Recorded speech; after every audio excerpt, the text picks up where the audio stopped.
Bonjour, alors cette vidéo marque le début d'une série où on va s'intéresser sur des grands classiques. Et aujourd'hui on va s'intéresser au Fabuleux destin d'Amélie Poulain, un film français réalisé par Jean-Pierre Jeunet. Jean-Pierre Jeunet est né en 1953 à Roanne. Avant d'entamer sa carrière au cinéma, il a d'abord travaillé comme technicien chez France Télécom à Nancy. Il débute dans le métier en réalisant des films publicitaires puis des courts-métrages en 1978 qui connaissent de très grands succès dans les festivals de France. C'est d'ailleurs à l'occasion d'un de ces festivals qu'il fait la rencontre du dessinateur de BD Marc Caro. Ils réalisent en commun des courts-métrages d'animation tels que L'Évasion en 1978, Le Manège en 1980, Le Bunker de la dernière rafale en 1981, puis Foutaise en 1989, qui grâce à ce court-métrage se font repérer par la productrice Claudia Ossard qui leur permet de réaliser en 1991 Delicatessen, une comédie horrifique se situant dans un futur dystopique où la guerre, le terrorisme et le manque de nourriture fait rage. Un ancien clown, interprété par Dominique Pignon, est engagé comme concierge dans un hôtel situé dans un terrain vague où les habitants mènent une vie étrange, comme l'éleveur de grenouilles ou le fabricant de boîtes à meux, qui vont tous se fournir chez le boucher charcutier à l'enseigne Delicatessen, qui est aussi le propriétaire du bâtiment. Delicatessen plonge le spectateur dans un univers étrange, inquiétant, burlesque et fantastique, proche de la bande dessinée. Il met en scène des personnages atypiques servis par des gueules du cinéma comme Jean-Claude Dreyfus, Dominique Pignon, Rufus ou Tiki Olgado. Le film est un triomphe lors de la 17e cérémonie des Césars en 1992,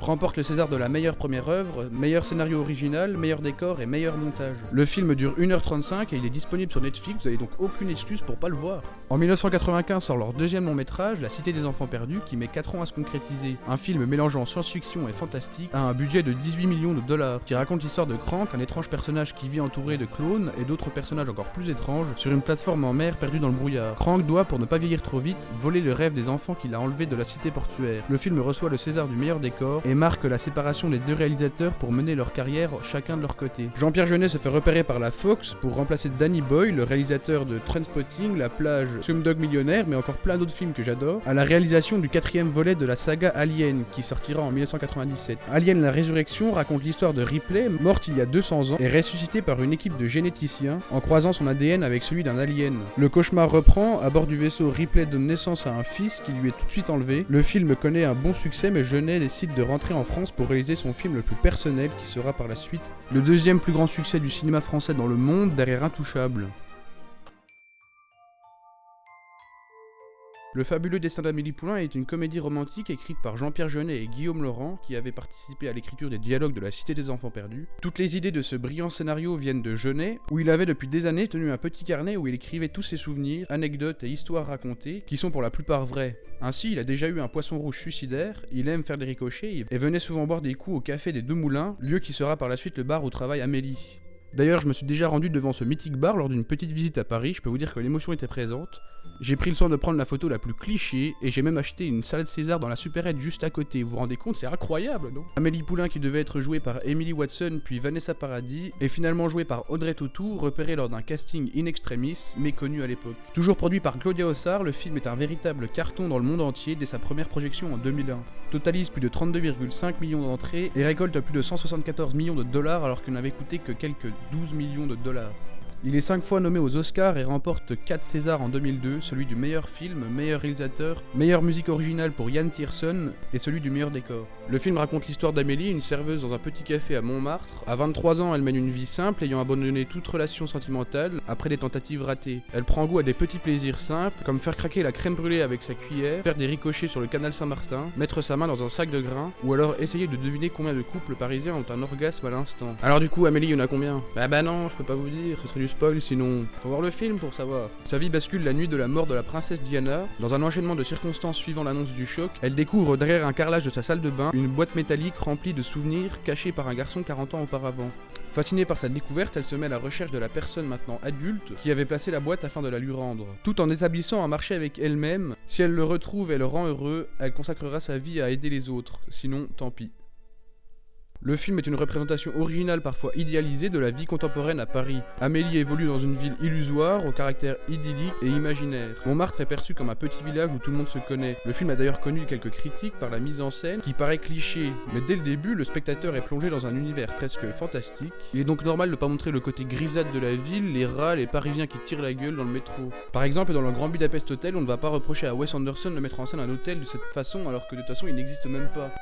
Le cinéma n'est pas un reportage. D'ailleurs, pas si cliché que ça, parce qu'on voit que très rarement la Tour Eiffel pendant le film, et la seule fois où on le voit, c'est là. Et là en plus c'était moi, donc voilà. Et puis de toute façon, quand vous allez regarder par exemple Rencontre du troisième type de Steven Spielberg, vous allez pas vous dire eh mais attends, les extraterrestres ça n'existe pas. Espèce de connard bah. Et l'élément le plus frissonnant du film, je trouve, c'est la libération d'Amélie. En effet, au début, Amélie a une enfance étouffée par la pression familiale, victime d'une maladie du cœur, elle ne peut pas aller à l'école, elle n'a donc pas d'amis. Elle grandit entre une mère perpétuellement alitée et un père occupé par sa profession de médecin. Elle est privée du regard de ses parents et vit dans un monde imaginaire qu'elle a créé, condamnée à se construire toute seule en attendant d'avoir l'âge de partir, convaincue qu'elle sera heureuse que lorsqu'elle aura quitté le cadre familial. Dès lors, le regard des autres lui manque. Elle ne sait pas comment elle est perçue par ceux qui comptent pour elle.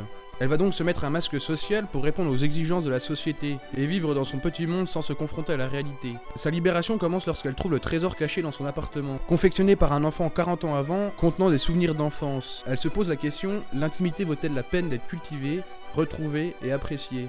Elle décide de retrouver le propriétaire et d'observer ses réactions. S'il bondit de joie, cela prouvera le prix de l'intimité oubliée, et s'il reste indifférent, cela veut dire que les souvenirs du passé ne sont que des traces éphémères à laquelle il est inutile d'accorder de l'importance. Étant une réussite, elle va commencer à s'intéresser à la vie des autres. Ainsi, sa véritable libération d'elle-même s'effectue lorsqu'elle libère les autres personnages eux aussi prisonniers de leur monde, de leur enfance, ou d'une obsession qui les rend malades.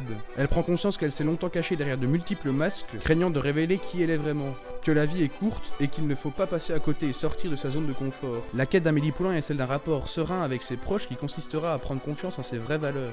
Du coup, après le film, on se pose plein de questions. Quelle est l'image que je renvoie aux autres? Est-ce ma vraie personnalité? Suis-je vraiment moi-même ou suis-je qu'en réalité un être superficiel répondant aux exigences de la société sans réelle personnalité? Quelles sont mes valeurs? Qui suis-je? Putain, c'est beau!